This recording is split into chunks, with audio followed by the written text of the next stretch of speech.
नीट paper leak प्रकरणामध्ये मोठी माहिती समोर आली। लातूरच्या कोचिंग चालकानं 5 लाखात केमिस्ट्रीचे प्रश्न मिळवले।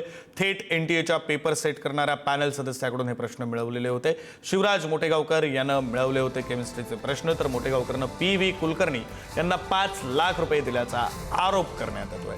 आरोपी मोटेगावकर याचा मुलगा कुलकर्णी यांच्याच कोचिंग क्लासला जात होता आणि तिथेच त्याला हे प्रश्न पुरवण्यात आले होते असा दावा सीबीआयने कोर्टात केलाय।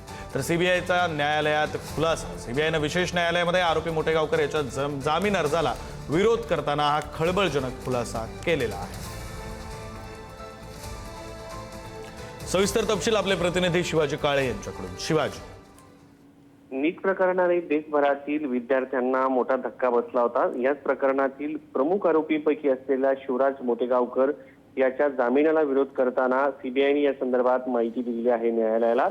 आणि या सगळ्यामध्ये जी माहिती धक्कादायक आहे, अटक केलेला कोचिंग क्लासचा चालक असलेल्या शिवराज रघुनाथ मोटेगावकर याने एनटीएचा जो पेपर सेटर असतो त्याच्याकडनं पॅनल सदस्याकडनं हे प्रश्न मिळवले होते आणि हे प्रश्न मिळवण्यासाठी त्यांनी 5 लाख रुपयाची लाच देण्यात आली होती। विशेष म्हणजे आरोपी मोटेगावकर याचा मुलगा आणि कुलकर्णी यांच्यात कोचिंग क्लासला जात होता।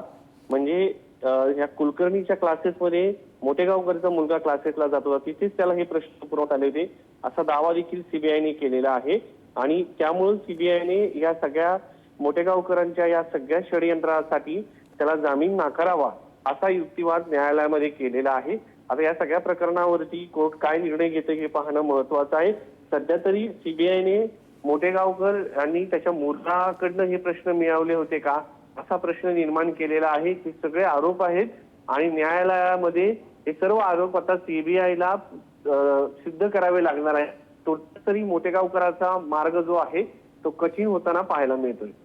धन्यवाद शिवाजी दिलेल्या सविस्तर माहितीसाठी।